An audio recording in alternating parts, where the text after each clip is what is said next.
Okay, तो directly मैं solubility पर जाऊं, मैं डायरेक्टली सॉल्युबिलिटी आपको समझाऊं कि आयनिक कंपाउंड पानी में घुलते कैसे हैं, उससे पहले डिस्कशन करना चाहूंगा सॉल्वेंट्स के बारे में कि विलायक कितने प्रकार के होते हैं। तो जैसा कि आपके सामने देखो यहां पर लिखा हुआ है कि दो प्रकार के सॉल्वेंट होते हैं, एक जिनको कहा जाता है नॉन पोलर अध्रुवीय, जिनका म्यू डाइपोल मोमेंट 0 होता है, अध्रुवीय विलायक, नॉन पोलर सॉल्वेंट। तो नॉन पोलर सॉल्वेंट वो है जिनमें डाइपोल मोमेंट नहीं होता है, अध्रुवीय विलायक कहलाते हैं, म्यू 0 होगा। एग्जाम्पल में जैसे कार्बन टेट्राक्लोराइड है, बेंजीन है, गैसोलीन, गैसोलीन का मतलब जैसे मान लो फॉर एग्जाम्पल हेक्सेन है, तो ये सब क्या है, गैसोलीन।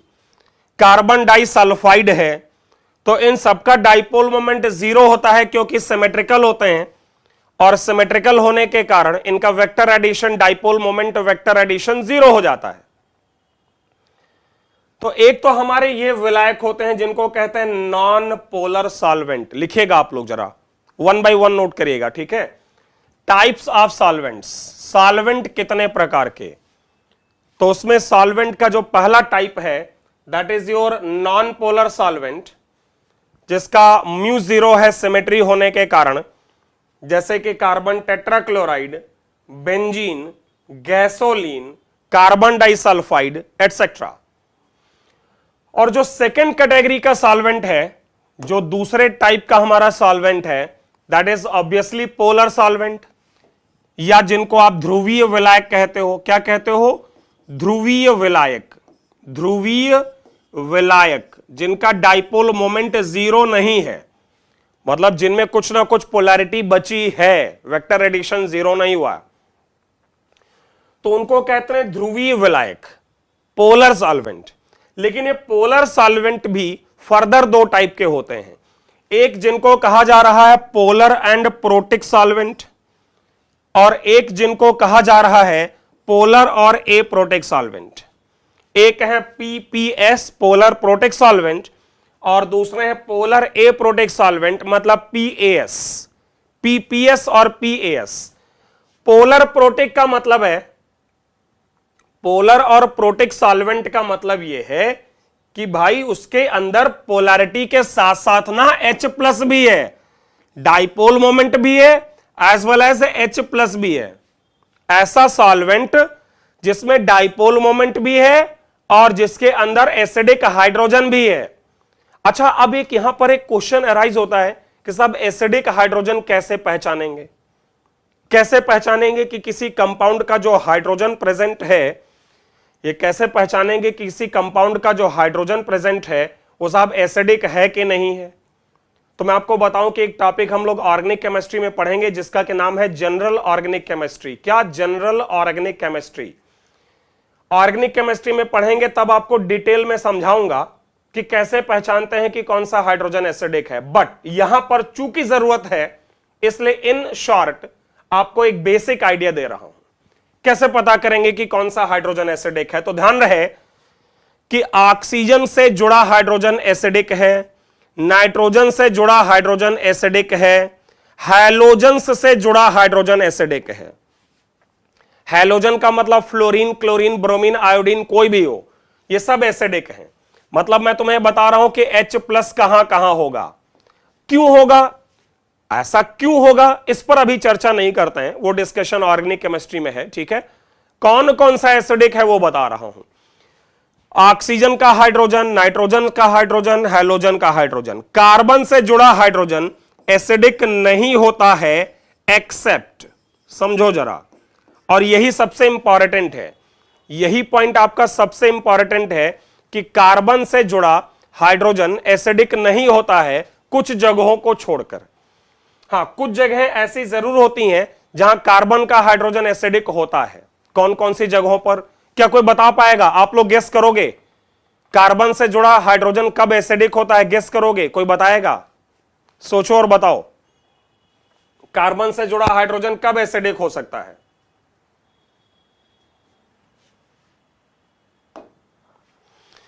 तो एक तो आपका जब ट्रिपल बॉन्डेड कार्बन से जुड़ा हाइड्रोजन हो तो एसिडिक होता है। क्लोरोफार्म का हाइड्रोजन एसिडिक होता है, सुनते रहो, क्लोरोफार्म, पहला ट्रिपल बॉन्डेड कार्बन से जुड़ा हाइड्रोजन, दूसरा क्लोरोफार्म, तीसरा ये 5 मेंबर की एक रिंग है डबल डबल, तो इस पोजीशन का हाइड्रोजन एसिडिक होता है।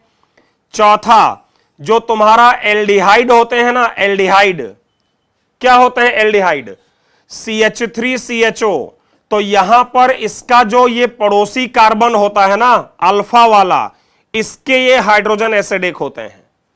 इसी वजह से तुम लोग आगे पढ़ोगे कि एल्डोल कंडेंसेशन, हैलोफार्म टेस्ट, कई रिएक्शंस होती हैं, लेकिन वो डिस्कशन ऑर्गेनिक केमिस्ट्री में आगे आएगा।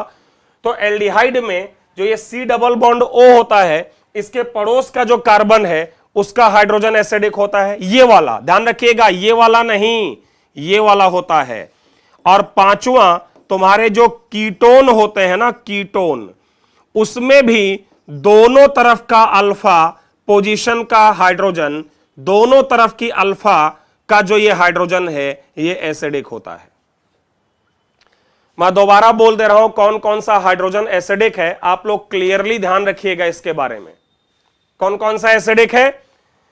ट्रिपल बॉन्ड कार्बन से जुड़ा हाइड्रोजन जैसे कि एसिटिलीन वगैरह, क्लोरोफार्म का हाइड्रोजन, साइक्लोपेंटाडाइन, ये जो 5 मेंबर के रिंग है इसकी इस पोजीशन पर जुड़े हाइड्रोजन एसिडिक हैं। इस टॉप वाली पोजीशन पर ये O नहीं है, ऑक्सीजन नहीं है, वो कार्बन है, मैंने घेरा बना दिया है, ठीक है।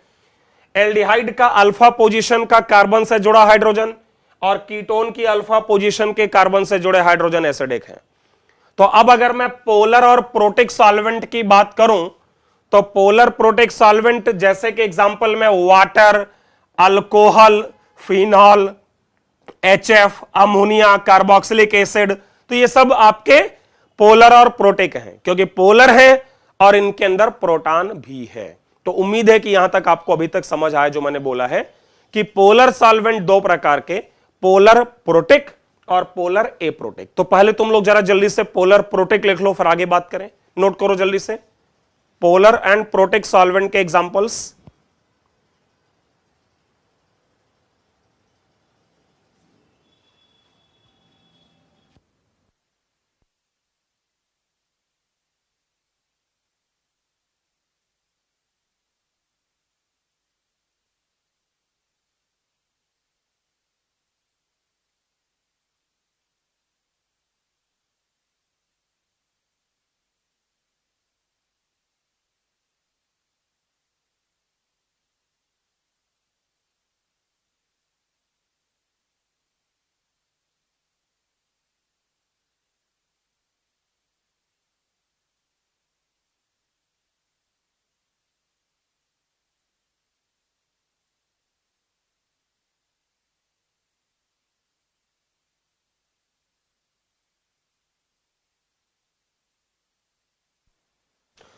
तो एक तो हमारे पोलर और प्रोटिक हैं और दूसरे हैं पोलर और एप्रोटिक, ठीक है।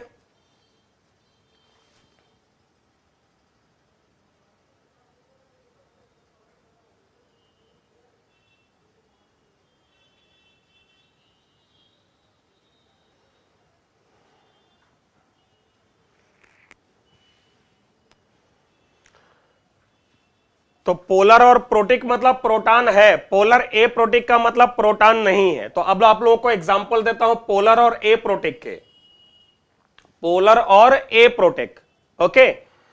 पोलर और ए प्रोटिक का मतलब वो पोलैरिटी तो रहेगी, पोलर और ए प्रोटिक का मतलब, यहां तक आप लोगों ने कंप्लीट कर लिया तो ओके करो भाई एक बार। यहां तक अगर आप लोगों ने लिख लिया है तो एक बार ओके करें। अच्छा, अब देखो पोलर और एप्रोटिक सॉल्वेंट में डाइपोल मोमेंट तो रहेगा लेकिन प्रोटॉन नहीं रहेगा, जैसे ईथर। अब ईथर में जैसे मान लो ये स्ट्रक्चर होता ना CH3OCH3, तो यहां पर प्रोटॉन नहीं है। क्यों प्रोटॉन नहीं है? क्योंकि कार्बन का हाइड्रोजन है और कार्बन के हाइड्रोजन एसिडिक नहीं होते हैं इन स्पेशल केसेस को छोड़कर। तो एग्जाम्पल में ईथर है। दूसरा DMSO, DMSO का पूरा नाम आप लोग खुद से लिखना चाहो तो लिख लो, डाई मिथाइल सल्फा ऑक्साइड। एक ऑर्गेनिक कंपाउंड है जो आप आगे पढ़ोगे जिसके बारे में, डाइमेथाइल सल्फा ऑक्साइड। मैं दोबारा बोल रहा हूं, DMSO मतलब डाइमेथाइल सल्फा ऑक्साइड। वैसे स्ट्रक्चर की कोई आवश्यकता नहीं है, बट चाहो तो बना लो। DMSO में 2 मेथाइल हैं, डाइमेथाइल है और सल्फर है, डबल बॉन्ड O है। This is dimethyl sulphoxide, polar और ए प्रोटेक, प्रोटॉन नहीं है लेकिन पोलर है। ओके, अगला है DMF। ये सब ऑर्गेनिक कंपाउंड ही हैं, मैं 1 बाय 1 इनका नाम बोल रहा हूं, ऑर्गेनिक कंपाउंड हैं सारे। DMF का पूरा नाम है dimethyl formamide. Dimethyl formic acid का अमाइड है तो formamide, dimethyl formamide. Okay, dimethyl formamide, HC double bond O nitrogen, और इस नाइट्रोजन पर 2 मेथाइल हैं। This is dimethyl formamide, DMF। अगला है DMA, डाइमेथाइल एसिटामाइड। DMA का नाम भी अगर लिखना है तो लिख लेना, dimethyl acetamide, dimethyl acetamide, ACETA, aceta, acetamide. Structure है CH3। वैसे स्ट्रक्चर में फिर कह दूं कि स्ट्रक्चर की आवश्यकता आपको कभी नहीं पड़ेगी, बट चलो ठीक है। This is dimethyl acetamide. तो ईथर्स हो गए, DMSO dimethyl sulfoxide, DMF dimethyl formamide, DMA dimethyl acetamide. अब 2 और हैं, HMPA और क्राउन ईथर्स। तो जरा इनका भी स्ट्रक्चर नीचे बना देता हूं। एक बार आप सॉल्वेंट्स जान जाएं, फिर हम बात करेंगे सॉल्युबिलिटी के बारे में। तो जरा सुनिए, इसके बाद आपका जो सॉल्वेंट है वो है HMPA, जो वहां लिखा है। वैसे नाम की अगेन जरूरत नहीं है, बट चलो ठीक है, मैं लिख दे रहा हूं। ये सब ऑर्गेनिक केमिस्ट्री से है। हेक्सामेथाइल, HMPA, हेक्सामेथाइल phosphor amide, हेक्सामेथाइल phosphor amide. यहां पर है P डबल बॉन्ड O, इस पर 3 तरफ नाइट्रोजन है और इन तीनों नाइट्रोजन पर 2-2 मेथाइल है। तो टोटल मेथाइल ग्रुप्स की संख्या हो जाएगी 6, इसीलिए हेक्सामेथाइल एंड फास्फरामाइड। अब इतने भारी स्ट्रक्चर की आपको कभी कोई आवश्यकता नहीं पड़ेगी, बस ये टर्म पहचानो, HMPA वही बहुत है। मतलब बस इतना ध्यान रहे कि यार DMSO कहीं लिखा है या DMF लिखा है या DMA लिखा है या HMPA लिखा है, तो मतलब वो सब आपके पोलर और ए प्रोटेक सॉल्वेंट है। बस इतना पहचानते हैं, वही बहुत है। सो हेक्सामेथाइल फास्फरामाइड, HMPA, ये हो गया तुम्हारा। और एक टर्म वहां और लिखा था, वो था आपका क्राउन ईथर्स। तो जरा ये भी देख लेते हैं, क्राउन ईथर्स क्या है। क्राउन ईथर्स एक्चुअली इनका नाम क्राउन जैसे दिखते हैं इसलिए आ गया है क्राउन ईथर, और दिखने में ऐसे होते हैं, कार्बन कार्बन, फिर यहां पर O, फिर अगेन कार्बन कार्बन, फिर यहां पर O, फिर अगेन कार्बन कार्बन O, ऐसे इनका कुछ स्ट्रक्चर होता है। और ये पूरी फैमिली है, एक क्राउन ईथर नहीं है, कई क्राउन ईथर हैं। करना बस क्या है, 2 कार्बन ऑक्सीजन, फिर 2 कार्बन ऑक्सीजन, फिर 2 कार्बन, और फिर से क्या, ऑक्सीजन। ऐसे आपको बनाते रहना है, समझो बात को। उसके बाद फिर से यहां पर क्या आएगा, ऑक्सीजन, फिर से 2 कार्बन, मतलब 2 कार्बन ऑक्सीजन, कार्बन ऑक्सीजन, ऐसे चलेगा। तो क्राउन ईथर ऐसे बनाए जाते हैं, ठीक है। और ये तमाम सारे क्राउन ईथर्स होते हैं, सिर्फ यही 2 नहीं है। और मैं आपको बताऊं कि इनका नाम लिखने का भी एक स्पेशल प्रोसीजर है। ऐसे लिखा जाता है, जैसे इस कंपाउंड में लिखा जाएगा क्राउन, इसके पहले लिखा जाएगा 4 और इसके बाद में लिखा जाएगा 12। जरा बताइए इसका मतलब क्या है, 4 क्राउन 12, इसका मतलब समझ आया।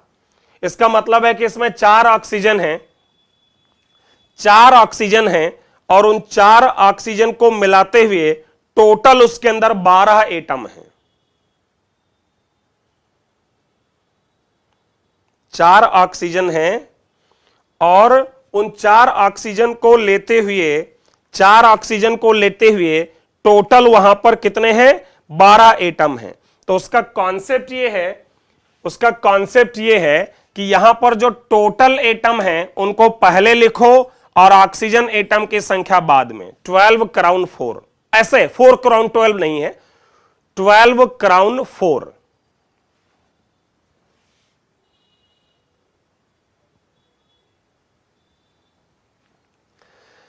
मतलब मैंने यह बताया है आपको कि जो क्राउन ईथर्स होते हैं उनका नाम लिखने का तरीका यह है कि अगर 4 ऑक्सीजन है और 2 2 4 2 6 2 8 कार्बन है, तो 8 कार्बन और 4 ऑक्सीजन मिला के 12 एटम, तो टोटल एटम पहले 12 क्राउन 4, मतलब 12 एटम टोटल है रिंग में जिसमें 4 ऑक्सीजन है। जरा बताओ इसका नाम क्या होगा, सोचो जल्दी से, इसका नाम क्या होगा? इसका नाम होगा 9 crown 3। This is 9 crown 3। Carbon हो गए 2 2 4 2 6 और 3 ऑक्सीजन, तो टोटल हो गए 9। तो 9 में से 3 ऑक्सीजन है, तो 9 क्राउन 3। जरा यहां तक ओके करो, आप लोगों को समझ आ गया यहां तक जो मैंने बातचीत की है?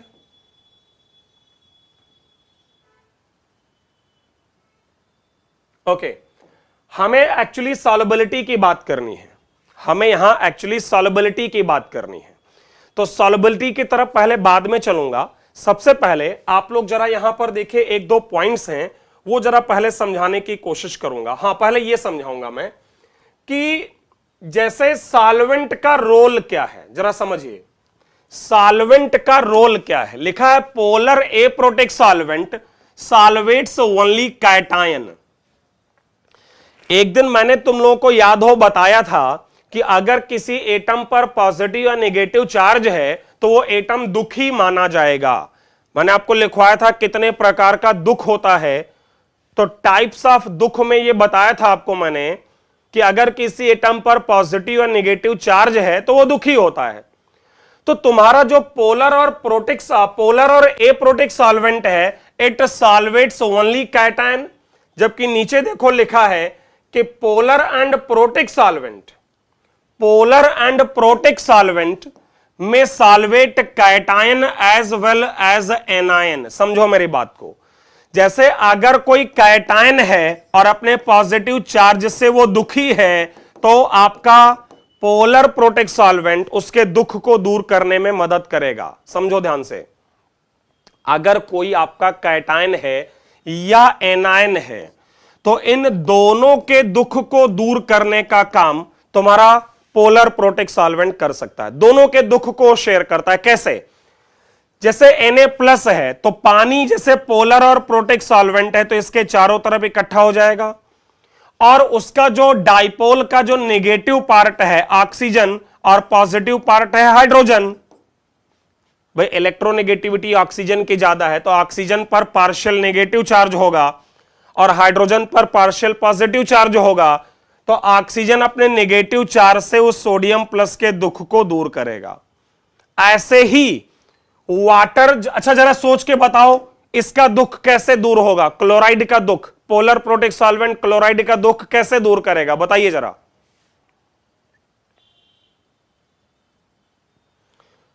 भाई सोडियम प्लस का दुख दूर करने के लिए तो इसका negative end of dipole oxygen सामने आएगा, और जब नेगेटिव आयन का दुख दूर करना होगा तो उसका पॉजिटिव एंड ऑफ डाइपोल मतलब हाइड्रोजन आयन वो सामने आएगा।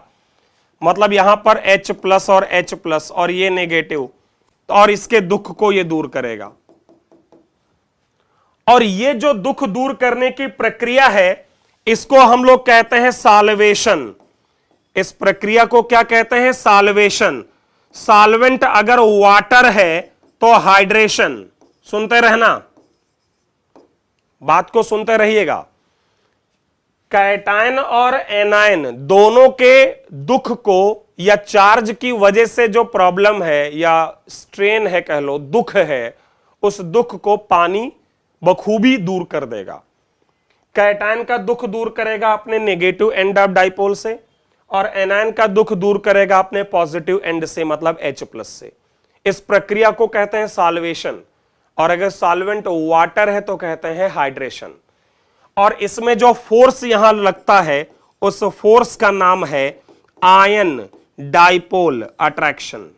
समझते रहना, जो यहां फोर्स लगेगा उस फोर्स का नाम है आयन का डाइपोल से अट्रैक्शन। भाई ये आयन है और ये एक डाइपोल है, तो आयन और डाइपोल के बीच का ये अट्रैक्शन है। अच्छा जरा मुझे कोई बताएगा इस प्रोसेस में एनर्जी एब्जॉर्ब होगा क्या रिलीज होगा? सोचो और बताओ जल्दी से। इस प्रक्रिया में एनर्जी एब्जॉर्ब होगी कि रिलीज होगी? तो चूंकि फोर्स ऑफ अट्रैक्शन है तो ऑब्वियसली रिलीज होगा, और उस एनर्जी का नाम होता है साल्वेशन एनर्जी। क्या होता है? साल्वेशन एनर्जी या हाइड्रेशन एनर्जी। तो तुम लोग नोट करके लिखो जरा कॉपी पर, नोट करके पहला पॉइंट, नोट करके फर्स्ट पॉइंट। ये सेकंड था लेकिन चलो तुम इसको फर्स्ट बना दो, क्योंकि मैंने पहले इसको समझाया है, तो इसको फर्स्ट बना दो, उसको सेकंड कर देंगे। नोट करके लिखो, polar protic solvent solvates cation as well as anion. Polar protic solvent जो है जिसमें प्रोटॉन होता है, वो कैटायन और एनायन दोनों के दुख को दूर करेगा। कैटायन के दुख को दूर करेगा अपने नेगेटिव पार्ट की मदद से, और एनायन के दुख को दूर करेगा अपने पॉजिटिव पार्ट की मदद से। इस प्रक्रिया को कहेंगे सॉल्वेशन। सॉल्वेंट अगर वाटर है तो सॉल्वेशन के बजाय उसको कहेंगे हाइड्रेशन। इसके अंदर आयन डाइपोल अट्रैक्शन ये रोल प्ले करेगा, मतलब उसी की वजह से ये इसके दुख को दूर कर पाएगा, आयन डाइपोल अट्रैक्शन। और इस प्रक्रिया में जो एनर्जी रिलीज होगी, क्योंकि अट्रैक्शन से एनर्जी रिलीज होती है, तो इस एनर्जी का नाम सॉल्वेशन एनर्जी या हाइड्रेशन एनर्जी। तो नोट करो चला जल्दी से, फिर ओके करो तो अगला स्टेटमेंट एक्सप्लेन करूं।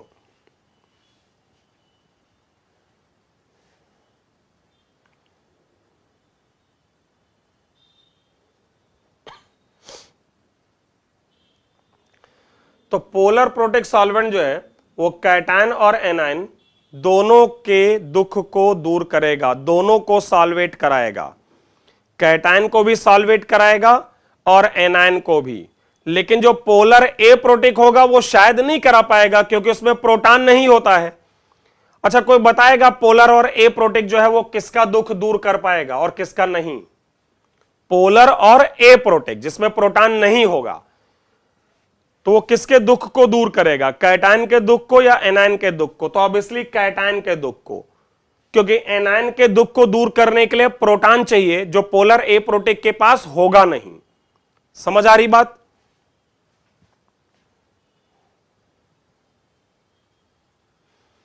तो इसीलिए देखो यहां पर लिखा हुआ है, इसको सेकंड स्टेटमेंट करके आप लोग नोट कर लीजिएगा, सेकंड पॉइंट, कि polar aprotic solvates only cation and repels to its anion, and repels to anion. Anion का दुख दूर नहीं करेगा और उसके साथ मारपीट कर लेगा। देखो जरा कैसे। भाई कैटायन का दुख तो दूर हो जाएगा, क्योंकि कैटायन के चारों तरफ तुम्हारा ईथर आएगा। लेट से मान लो ईथर है, तो ईथर में जो नेगेटिव एंड ऑफ डाइपोल है वो इसके दुख को दूर कर लेगा।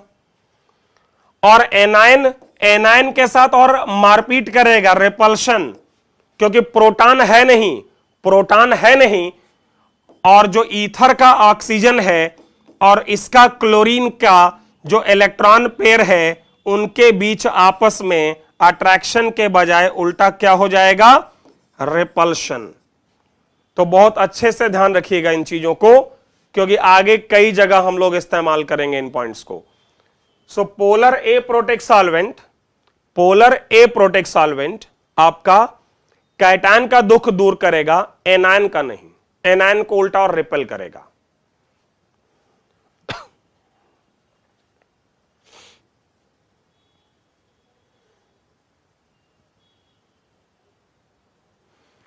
और इतनी बातचीत करने के बाद अब अगर मैं तुम्हें थोड़ा सा सॉल्युबिलिटी के बारे में एक्सप्लेन करूं कि आयनिक कंपाउंड के वाटर सॉल्युबल होने के लिए क्या शर्तें हैं, ठीक है, तो चलिए जरा देखते हैं।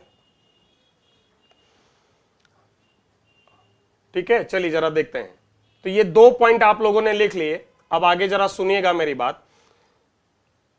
जब किसी आयनिक कंपाउंड को तुम वाटर में डालते हो उसके घोलने के लिए, लिखो जरा, लेट अस कंसीडर, लिखे let us consider let us consider NaCl in water. अगर सोडियम क्लोराइड को पानी में घोला जाए,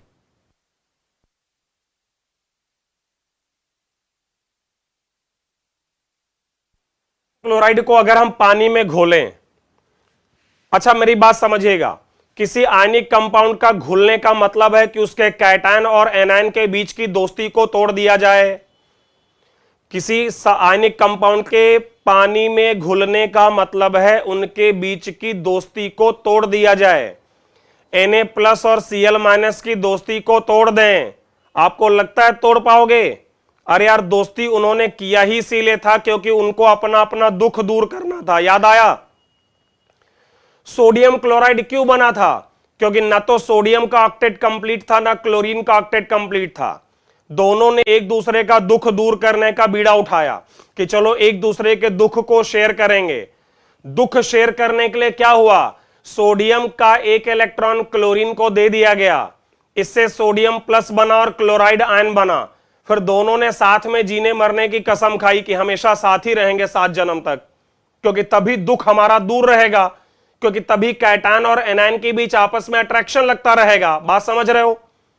तो दोनों ने कसम खाई कि हमेशा साथ साथ रहेंगे, क्योंकि जब हम साथ साथ हैं तभी हम सुखी हैं। और अब तुम उल्टा उसको तोड़ना चाहते हो, NaCl को अब तुम उल्टा Na+ और Cl- में तोड़ना चाहते हो, तो क्या वो तोड़ने देगा तुमको? क्या NaCl का जो कैटायन और एनायन है वो ये क्या चाहेगा कि मैं Na+ में अलग हो जाऊं, Cl- में अलग हो जाऊं? नहीं। तो फिर टूटेगा कैसे पानी के अंदर? तो यार ऐसे इमेजिन करो कि अगर तुम्हें किन्हीं 2 लोगों की दोस्ती को तोड़ देना है, मान लो तुमने कसम खा ली कि मैं इन 2 लोगों की दोस्ती को तोड़ दूंगा, और मान लो उन दोनों में बड़ी गहरी दोस्ती है, बड़ा गहरा याराना है। मान लो किन्हीं 2 लोगों में बहुत अच्छी दोस्ती है और तुमने कसम खाई है कि साहब इनकी दोस्ती मैं तोड़ के रहूंगा। तो तुम कितने अच्छे विलन हो, तुम अच्छे विलन हो कि नहीं, ये इस बात पर डिपेंड करेगा कि तुम उनकी दोस्ती कैसे तोड़ पाओगे कि नहीं तोड़ पाओगे। तो जरा सोचो, होगा क्या कि अगर तुम अच्छे विलन हो तो तुम्हारा काम यह होना चाहिए कि इन दोनों लोगों की दोस्ती को जिनको तोड़ना है, इन दोनों से अलग अलग मिलो, अलग अलग बातचीत करो, इनसे मिलकर इनको एक दूसरे के खिलाफ भड़काओ, इनके कान भरो एक दूसरे के खिलाफ। इसको समझाओ भाई कि वो तुम्हारे लिए ऐसा सा बोल रहा है, उसको समझाओ कि वो ऐसा सा बोल रहा है, और अपनी दोस्ती को उन दोनों के साथ मजबूत करो। तो वो दिन दूर नहीं है जब तुम्हारी मेहनत रंग लाएगी और उन दोनों की दोस्ती टूट जाएगी। क्यों? क्योंकि उन दोनों को लगेगा कि यार आपस की जो दोस्ती है उन दोनों की, उससे ज्यादा अच्छी दोस्ती तो तुम्हारे साथ उनकी हो चुकी है। अगर मेरी बात आपको ये कहानी समझ आई हो, मैं ये कह रहा हूं कि अगर 2 लोगों की दोस्ती को तोड़ना है और आप अच्छे विलन हैं, तो आपका रोल ये होना चाहिए कि उन दोनों लोगों से तुम अलग अलग दोस्ती करो और उनके साथ दोस्ती करके उनको ये एहसास दिलाओ कि तुम्हारी दोस्ती उनके साथ जो है वो ज्यादा अच्छी है जो उनकी आपस में दोस्ती है उससे, और तभी जाके उनकी दोस्ती को तुम तोड़ पाओगे। मुझे ओके करो कि ये कहानी समझ आई आपको कि नहीं। और इसी कहानी को फिर वाटर पर अप्लाई कर देते हैं। इसी कहानी को हम यहां पर वाटर पर अप्लाई कर देते हैं। यहां पर वाटर जो है वो तुम्हारी जगह है, विलन का काम करता है। वाटर क्या है? एक विलन है। जरा समझिएगा, ध्यान दो। मुझे एक बात बताओ कि अगर मुझे सोडियम क्लोराइड सॉलिड की दोस्ती को तोड़ना है और इसको Na+ गैस और Cl- गैस में ले जाना है, तो मुझे जो एनर्जी तोड़ने के लिए देनी पड़ेगी उस एनर्जी का नाम बता दो फटाफट। अभी पढ़ा है तुमने, पिछली क्लास में भी पढ़ा था। NaCl सॉलिड की दोस्ती तोड़ के अगर Na+ गैस और Cl- गैस में ले जाना है तो कौन सी एनर्जी चाहिए? यस, बिल्कुल, गुड, अच्छी बात है कि आप याद रख रहे हैं। Latex energy, not bond energy, latex energy. Ionic compound में लैटेक्स एनर्जी, कैटायन और एनायन को तोड़ने के लिए जो एनर्जी चाहिए वो लैटेक्स एनर्जी है। और अब ये एनर्जी आएगी कहां से? तो ये जो Na+ गैस है, जब पानी इसके चारों तरफ इकट्ठा होगा और इससे दोस्ती करके इसको Na+ एक्वस में बदलेगा। इसी तरह से क्लोराइड आयन जो गैस है, पानी इसका सॉल्वेशन करा के Cl- एक्वस में बदलेगा। तो इस प्रक्रिया में जो हाइड्रेशन एनर्जी डेल्टा HH जो रिलीज होगी वो नेगेटिव है। तो मुझे यह बताओ, क्या यह समझ रहे हो कि जो तोड़ने के लिए एनर्जी देनी पड़ेगी वो लैटेक्स एनर्जी है? तो वो लैटेक्स एनर्जी आएगी कहां से? वो लैटेक्स एनर्जी आएगी हाइड्रेशन एनर्जी से, क्योंकि कैटायन और एनायन का जब सॉल्वेशन होगा तो उससे एनर्जी रिलीज होगी और वही एनर्जी लैटेक्स एनर्जी को कंपनसेट करेगी। अब कुछ लोग के दिमाग में यह चल रहा होगा कि यार लैटेक्स एनर्जी चाहिए तो शुरुआत में तोड़ने के लिए, हाइड्रेशन एनर्जी मिलेगी तो बाद में, तो ऐसे कैसे चलेगा? लेकिन एक्चुअल में प्रोसीजर ये नहीं है। प्रोसीजर क्या है जरा समझो। प्रोसीजर ये है कि जैसे तुमने NaCl को पानी में डाला, पानी के अणु NaCl पर टूट पड़े, ऐसे समझो। जैसे तुमने सोडियम क्लोराइड पानी में डाला, पानी के अणु उस पर टूट पड़े, सोडियम के भी चारों तरफ इकट्ठा हो गए, क्लोरीन के भी चारों तरफ पानी इकट्ठा हो गया, उनमें आपस में अट्रैक्शन शुरू हो गया, उस सॉल्वेशन से एनर्जी रिलीज होने लगी और वही एनर्जी धीरे धीरे Na और Cl की दोस्ती को तोड़ रही है। तो ये जो हाइड्रेशन की प्रक्रिया और टूटने की प्रक्रिया है, ये साइमल्टेनियसली हो रही होती है। इसको अगर मैं ऐसे समझाऊं आपको, ड्रॉ करके जरा देखिएगा, ऐसे कुछ काम हो रहा होता है कि जैसे ही तुमने सोडियम क्लोराइड को जैसे ही तुमने पानी में डाला, तो उसमें सोडियम आयन और क्लोराइड आयन जिनमें आपस में इलेक्ट्रोस्टैटिक अट्रैक्शन है, इसके चारों तरफ पानी इकट्ठा हो जाएगा। जैसे पानी इकट्ठा होगा, अब वो पानी क्लोराइड आयन और Na+ दोनों से दोस्ती करेगा अलग से, और जब दोस्ती करना शुरू करेगा तो हाइड्रेशन एनर्जी रिलीज होगी। वो हाइड्रेशन एनर्जी इनके बीच के अट्रैक्शन को धीरे धीरे कम करता जाएगा। या ऐसे कह लो कि जैसे जैसे पानी जो है, जैसे जैसे पानी Na+ Cl- दोनों के कान भरेगा, वैसे वैसे इनकी दोस्ती में दरार पड़ती जाएगी। और वो दिन दूर नहीं है जब Na+ अलग हो जाएगा सॉल्वेंट के साथ और क्लोराइड आयन अलग हो जाएगा सॉल्वेंट के साथ। समझ आई बात? तो ये स्थिति कहलाती है सॉल्वेटेड मॉलिक्यूल। यहां पर तुम्हारे पास क्या है? Solvated molecule. इसको कहते हैं सॉल्वेटेड, ये भी सॉल्वेटेड है लेकिन सॉल्वेटेड आयन पेयर है। अब इनकी दोस्ती टूटने लगी है, इसको टेक्निकली GG आयन भी कहते हैं। टेक्निकली इसको इस स्थिति को GG आयन भी कहते हैं, और इस स्थिति को बोला जाएगा सॉल्वेंट सेपरेटेड आयंस। तो अगर आप लोगों को समझ आया हो तो लैटेक्स एनर्जी और हाइड्रेशन एनर्जी एक साथ वर्क कर रहे होते हैं। हाइड्रेशन से एनर्जी रिलीज होती है और वो लैटेक्स एनर्जी को कंपनसेट करती है तोड़ने के लिए। ओके करिए, समझ आया कि नहीं? ओके करिए।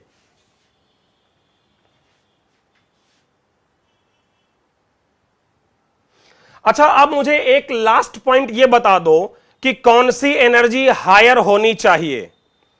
अगर ये प्रोसेस होना है तो कौन सी एनर्जी हायर होनी चाहिए? लैटेक्स एनर्जी या हाइड्रेशन एनर्जी? कौन सी एनर्जी ज्यादा होनी चाहिए?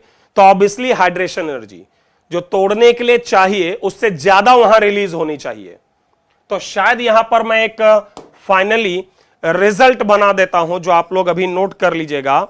वो रिजल्ट ये है कि अगर हाइड्रेशन एनर्जी का मैग्नीट्यूड ज्यादा है लैटेक्स एनर्जी से, तब तो कंपाउंड घुलेगा। अगर हाइड्रेशन एनर्जी का मैग्नीट्यूड कम है तो कंपाउंड नहीं घुलेगा, इनसॉल्युबल होगा। और अगर इन केस इन दोनों का मैग्नीट्यूड आपस में बराबर है, ठीक है, तो कंपाउंड तुम्हारा हो जाएगा, उसको कहा जाता है स्पैरिंगली सॉल्युबल या पार्शियली सॉल्युबल, मतलब आंशिक रूप से घुलेगा, पार्शियली सॉल्युबल। तो हाइड्रेशन एनर्जी ज्यादा है लैटेक्स से तो सॉल्युबल, लैटेक्स ज्यादा है तो इनसॉल्युबल, बराबर है तो स्पैरेंगली सॉल्युबल और पार्शियली सॉल्युबल। तो अगर आप लोगों को समझ आ गया हो, और एक बार और अगर मैं कह दूं कि जब तुमने NaCl को पानी में घोला तो बॉन्ड तोड़ते समय खर्च हुई लैटेक्स एनर्जी, सॉल्वेशन से रिलीज हुआ सॉल्वेशन एनर्जी या हाइड्रेशन एनर्जी, ये प्रक्रिया स्टेप बाय स्टेप होती है जो मैंने आपको यहां दिखाया। ठीक है, कि धीरे धीरे सॉल्वेशन होता है और धीरे धीरे आयनिक बॉन्ड ब्रेक होता है या वीक होता जाता है। तो पहले सॉल्वेटेड मॉलिक्यूल होता है, फिर सॉल्वेटेड आयन पेयर जिसको जीजी आयन कहते हैं, और बाद में लास्ट में solvent separated ions. Ultimately result है कि हाइड्रेशन एनर्जी ज्यादा होना चाहिए। और यही खास बात है कि पोलर प्रोटिक सॉल्वेंट में ही आयनिक कंपाउंड घुलता है, पोलर ए प्रोटिक में नहीं घुलता है। कोई बताएगा पोलर ए प्रोटिक में क्यों नहीं घुलता है? जरा सोचो और बताओ, पोलर ए प्रोटिक में क्यों नहीं घुलता है? क्योंकि पोलर ए प्रोटिक में हाइड्रेशन उतना हो ही नहीं पाएगा, और नॉन पोलर में तो सवाल ही नहीं है। नॉन पोलर में तो सवाल ही नहीं है, क्योंकि हाइड्रेशन एनर्जी कभी भी लैटेक्स एनर्जी को कंपनसेट नहीं कर पाएगी। और यही कारण है कि तुम लोगों ने ये टर्म एक पढ़ा है, like dissolves like. Like dissolves like, समझ आई बात? कि मतलब जो जैसा है वो वैसे ही सॉल्वेंट में घुलेगा। तो चलो यहां तक नोट करते हैं फटाफट जल्दी से। चलिए शुरू हो जाइए, यहां से शुरू करिए लिखना। लिखिए,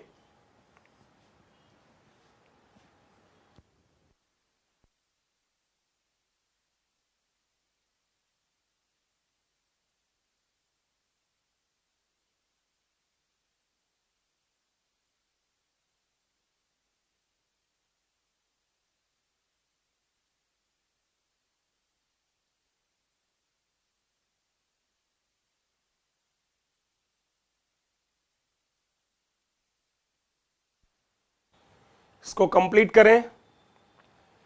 और ये स्टेप बाय स्टेप प्रोसीजर है किसी आयनिक कंपाउंड का किसी सुटेबल सॉल्वेंट में घोलने का, कि पहले सॉल्वेंट मॉलिक्यूल्स के चारों तरफ इकट्ठा होना शुरू होते हैं, सॉल्वेटेड मॉलिक्यूल होता है। उसके बाद सॉल्वेटेड आयन पेयर या इंटीमेट आयन पेयर भी कहते हैं, सॉल्वेटेड आयन पेयर या इंटीमेट, इंटीमेसी। इंटीमेसी मतलब उनकी मित्रता अभी पूरी तरह खत्म नहीं हुई है, तो आयन पेयर में इंटीमेसी अभी बरकरार है, उपस्थित है। ठीक है, तो सॉल्वेटेड आयन पेयर या इंटीमेट आयन पेयर, जीजी आयन जिसको आप कहते हैं, और फाइनली अगर उसने मार लिया दोनों को और दोस्ती टूट गई तो सॉल्वेंट सेपरेटेड आयंस,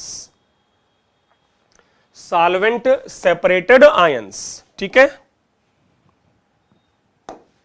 और रिजल्ट हमने लिख लिया है कि hydration energy must be greater than latex energy अगर सॉल्युबल होना है, और अगर लैटेक्स एनर्जी ज्यादा है तो इनसॉल्युबल होगा, और अगर दोनों बराबर हैं तो स्पैरेंगली सॉल्युबल या कंपाउंड पार्शियली सॉल्युबल होगा। जरा आप लोग डन करिए अगर लिख लिया हो।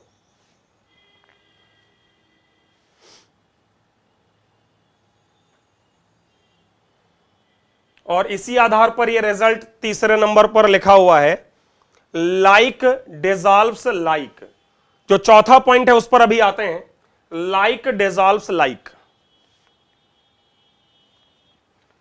तो देखिए यहां पर पीछे जो है एक पॉइंट था, जरा वो मैं एक्सप्लेन कर दूं कि अगर सोडियम क्लोराइड को बेंजीन में घोला जाए, मतलब अगर मान लो एक कंटेनर में बेंजीन लिया जाए और उसमें सोडियम क्लोराइड डाला जाए, तो जरा मुझे रिजल्ट बताओ कि NaCl इसमें घोलेगा कि नहीं घोलेगा? सोच के बताओ जल्दी से। अगर सोडियम क्लोराइड को बेंजीन में घोलें तो सॉल्युबल होगा कि नहीं होगा? तो इनसॉल्युबल होगा। क्यों? क्योंकि बेंजीन जो है वो आपका म्यू बराबर 0 मतलब नॉन पोलर सॉल्वेंट है, और अगर नॉन पोलर सॉल्वेंट है तो आयंस का सॉल्वेशन करा ही नहीं पाएगा, आयंस का सॉल्वेशन करा ही नहीं पाएगा। ऐसे अगर तुम ईथर में NaCl को घोलो, ईथर में, और ईथर पोलर ए प्रोटिक सॉल्वेंट है, तो इसके अंदर भी ये कैसा रहेगा? इनसॉल्युबल। क्यों? क्योंकि अगेन वही हाइड्रेशन सिर्फ कैटायन का होगा, एनायन का होएगा ही नहीं। आज ही हमने बात की है कि पोलर ए प्रोटिक सॉल्वेंट अगर है तो कैटायन को सॉल्वेट करेगा लेकिन एनायन को सॉल्वेट नहीं करेगा, तो इसलिए ईथर में भी इनसॉल्युबल रहेगा। और अगर तुम NaCl को वाटर में घोलो, तो अभी इतना सारा डिस्कशन हमने कर ही लिया है कि अगर NaCl को वाटर में घोला जाए तो ये घुल जाएगा। क्यों? क्योंकि वाटर जो है उसमें जब NaCl को डालोगे तो सॉल्वेशन एनर्जी और हाइड्रेशन एनर्जी में हाइड्रेशन एनर्जी ज्यादा होती है, जो अभी हमने पढ़ा है। उम्मीद है आपको यह समझ आया होगा। अब मुझे एक और बात का जवाब दीजिएगा, फिर उसके बाद इस क्लास को एंड करेंगे। मुझे एक बात बताओ, H2 गैस में कोवैलेंट बॉन्ड है, एक छोटा सा पॉइंट है, जरा समझिएगा। H2 गैस में H बॉन्ड H कोवैलेंट है और NaCl में आयनिक है। जरा सोच के बताओ किसका बॉन्ड स्ट्रांग होता है? NaCl का बॉन्ड स्ट्रांगर है कि H2 गैस का? बताइए फटाफट जल्दी से। H बॉन्ड H और NaCl में आयनिक है, तो डेफिनेटली जो बॉन्ड स्ट्रांग है वो कौन है? NaCl का। तो बताओ बॉन्ड को तोड़ना आसान कहां होगा, HH में कि NaCl में? किस बॉन्ड को तोड़ना आसान है? कौन सा बॉन्ड इजियर है ब्रेक करने के लिए, HH बॉन्ड या NaCl? तो ऑब्वियसली तुम कहोगे HH बॉन्ड, क्योंकि HH कोवैलेंट है। तो फिर पानी में HH बॉन्ड क्यों नहीं टूटता है और NaCl जो कि स्ट्रांग है वो टूट जाता है? NaCl जो कि स्ट्रांगर बॉन्ड है वो पानी में जाके Na+ और Cl- में ब्रेक होता है, लेकिन H2 का बॉन्ड जो वीकर है वो पानी में जाके नहीं ब्रेक होता है। बताओ रीजन, सोचो, दिमाग लगाइए, क्यों ऐसा हुआ कि स्ट्रांगर बॉन्ड जो है वो ब्रेक हो गया, वीकर बॉन्ड ब्रेक नहीं हुआ? क्योंकि अभी वही हमारी बात हुई है कि like dissolves like. No doubt HH bond weaker है, लेकिन HH तुम्हारा एक नॉन पोलर कंपाउंड है और नॉन पोलर कंपाउंड के साथ वाटर दोस्ती करेगा ही नहीं। आप कितने भी अच्छे विलन हो, लेकिन अगर आप नजदीक नहीं आ पाओगे, जिनका बॉन्ड तोड़ना है उनसे दोस्ती नहीं कर पाओगे, तो आप अच्छे विलन नहीं हो सकते। समझ आई बात? तो इसलिए H2 जो है वो वीक होने के बाद भी नहीं ब्रेक होता है, क्योंकि नॉन पोलर है, वाटर के संपर्क में नहीं आता है। लेकिन एक छोटी सी बात लिखी है, वो आप लोग फाइनली नोट कर लीजिएगा कि non polar solvent ionic compound को घोल सकता है क्राउन ईथर की प्रेजेंस में, जिस पर हम चर्चा करेंगे और आगे। मतलब तुम्हारा सोडियम क्लोराइड पोलर प्रोटिक में घुलेगा, नॉन पोलर में नहीं घुलेगा, पोलर एप्रोटिक में नहीं घुलेगा, लेकिन क्राउन ईथर की प्रेजेंस में घुल जाएगा। इसका लॉजिक, इस पर चर्चा हम आगे करेंगे। अभी फिलहाल हमने ये बात की है लाइक डिसॉल्व्स लाइक, और उस आधार पर सोडियम क्लोराइड वाटर में घुलता है और बाकियों में नहीं घुलता है, क्योंकि वाटर में उसको सफिशिएंट हाइड्रेशन एनर्जी मिल जाती है। तो यहां तक अभी बात को रखते हैं, इसके आगे फिर नेक्स्ट क्लास में चर्चा करते हैं।